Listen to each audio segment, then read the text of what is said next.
sini saya akan namakan materi yaitu manusia sebagai makhluk individu.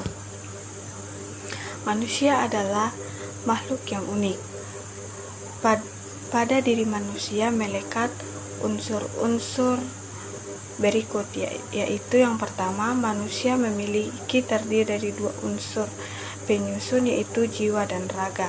Kemudian yang kedua, manusia memiliki dua peran sekaligus yaitu manusia sebagai makhluk individu dan manusia sebagai makhluk sosial. Kemudian yang ketiga, manusia memiliki dua kuadrat yaitu manusia yang berdiri sendiri dan di satu sisi serta manusia adalah hamba atau milik Tuhan. Individu berasal dari kata in dan divided. Dalam bahasa Inggris, in mengandung arti tidak, sedangkan divided berarti terbagi. Jadi, individu artinya tidak terbagi atau satu kesatuan. Dalam bahasa Latin, individu berasal dari kata individuum yang berarti tidak terbagi. Jadi merupakan suatu sebutan yang dapat dipakai untuk menyatakan satu kesatuan yang paling terkecil dan tidak terbatas.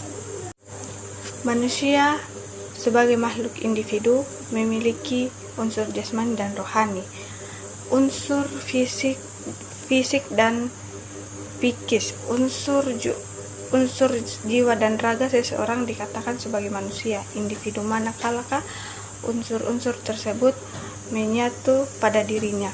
Jika unsur tersebut sudah tidak menyatu lagi, maka seseorang tidak disebut sebagai makhluk individu. Selanjutnya, manusia dikatakan sebagai makhluk sosial juga karena pada diri manusia ada dorongan untuk berhubungan, interaksi dengan orang lain. Ada kebutuhan sosial untuk hidup berkelompok dengan orang lain. Manusia dikatakan juga sebagai makhluk sosial karena manusia tidak akan bisa hidup sebagai manusia jika tidak hidup di tengah-tengah manusia. Nah, Haberner dalam bukunya Sosial Psikologi menyatakan bahwa interaksi sosial adalah hubungan antar dua individu atau lebih, di mana kelakuan individu yang satu mempengaruhi, mengubah, atau memperbaiki kelakuan individu orang lain atau sebaliknya. Nah, adapun yang menyebabkan manusia selalu hidup bermasyarakat antara lain yaitu karena adanya dorongan kesatuan biologis yang terdapat dalam naluri manusia. Misalnya, hasrat untuk memenuhi keperluan makan dan minum. Dan kedua, hasrat untuk membela diri, hasrat untuk mengadakan keturunan. Sehingga dalam diri manusia memiliki dua keinginan utama, yaitu pertama keinginan untuk menjadi satu dengan manusia di sekelilingnya, dan yang kedua yaitu keinginan untuk menjadi satu dengan alam di sekelilingnya. Selanjutnya adalah peran manusia sebagai makhluk individu. Terkait dengan peran manusia sebagai makhluk individu, hal ini sangat berkorelasi dengan hasrat manusia untuk memenuhi kebutuhan atau mengejar kebahagiaan tersendiri. Kebutuhan manusia terdiri dari kebutuhan jasmani dan rohani. Artinya, kebutuhan untuk raga perlu diraih dan juga kepuasan atau kebutuhan rohani juga diperlukan. Karena kepentingan manusia untuk meraih hal-hal tersebut memunculkan sifat individualistik dalam diri pribadi yang bersangkutan. Sifat individualistik dalam meraih apa yang menjadi kebutuhan manusia menjadi hal yang positif dan baik terkait dengan konteks peran manusia sebagai makhluk individu. Karena apabila manusia tidak bersifat individualistik dalam mengejar apa yang menjadi kebutuhannya, maka niscaya apa yang dicita-citakan tersebut mustahil untuk terwujud. Di samping itu, faktor pemenuhan atas kepentingan diri tersebut juga menjadikan individu saling bersaing dan berkompetisi. Berdasarkan hal tersebut, manusia sebagai makhluk individu berperan untuk mewujudkan hal-hal tersebut. Maka, manusia akan terus berupaya untuk 1. Menjaga dan mempertahankan harkat dan martabat dirinya. 2. Berusaha mencukupi hak-hak dasarnya sebagai manusia. Tiga, berusaha mewujudkan potensi diri baik, potensi jasmani maupun rohani. Keempat, memenuhi kebutuhan dan kepentingan pribadi demi kesejahteraan hidup. Selanjutnya, peran manusia sebagai makhluk sosial.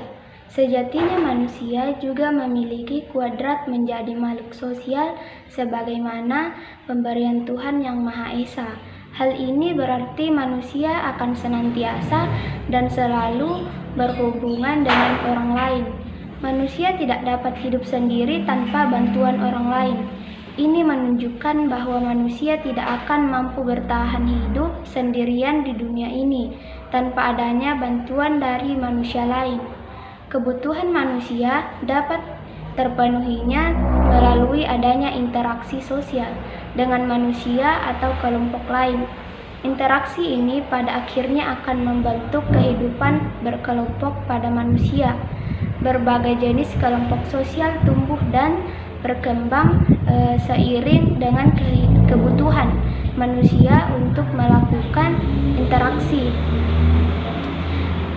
Bila kita mengingat kembali, maka akan kita tentukan fakta tidak ada satupun hal di dunia ini yang tidak beroleh atau berhasil melakukan tanpa bantuan orang lain. Sejak manusia dilahirkan, bahkan sampai seseorang menghembuskan nafasnya, tetap akan membutuhkan bantuan manusia lainnya. Seperti halnya kegiatan yang kita lakukan sehari-hari, seperti makan, bekerja, bergaul, dan lain-lain. Interaksi sosial adalah hubungan timbal balik atau resiprokal. Interaksi dapat berbentuk akomodasi, kerjasama, persaingan, atau bahkan pertikaian. Dua orang yang saling bertemu, berjabat tangan, dan berbicara itu sudah bisa dikatakan sebagai interaksi sosial. Interaksi sosial dapat dicirikan sebagai pelakunya lebih dari satu orang, adanya komunikasi antar pelaku melalui kontak sosial. Ketiga, adanya maksud dan tujuan terlepas dari sama atau tidaknya maksud dan tujuan tersebut. Yang keempat, adanya dimensi waktu yang akan menentukan sikap aksi yang sedang berlangsung. Nah, disebutkan bahwa syarat adanya interaksi sosial itu adanya kontak sosial. Jadi kontak sosial itu adalah dimaknai juga sebagai bentuk komunikasi. Kontak sosial berasal dari kata kon atau kan, berarti bersama-sama, sedangkan tengku berarti menyentuh. Namun secara definisinya tidak bisa diartikan secara sempit sebagai bersentuhan fisik, namun juga dapat berupa berbicara lewat telepon, surat, media atau media sosial lainnya. Kemudian kontak sosial itu ada dua, kontak primer yaitu berupa kontak langsung seperti berjabat tangan, berbicara, saling memeluk, tersenyum, dan lain sebagainya. Sedangkan kontak sekunder yaitu berupa kontak yang terjadi dengan bantuan perantara seperti berbicara melalui telepon, berkomunikasi melalui media sosial, dan lain sebagainya. Jadi dapat dikatakan bahwa interaksi sosial itu merupakan kunci dari semua kehidupan sosial. Karena tanpa adanya interaksi sosial, tidak mungkin adanya kehidupan bersama. Sedangkan manusia senantiasa membutuhkan orang lain dalam segala segi kehidupannya. Terima kasih.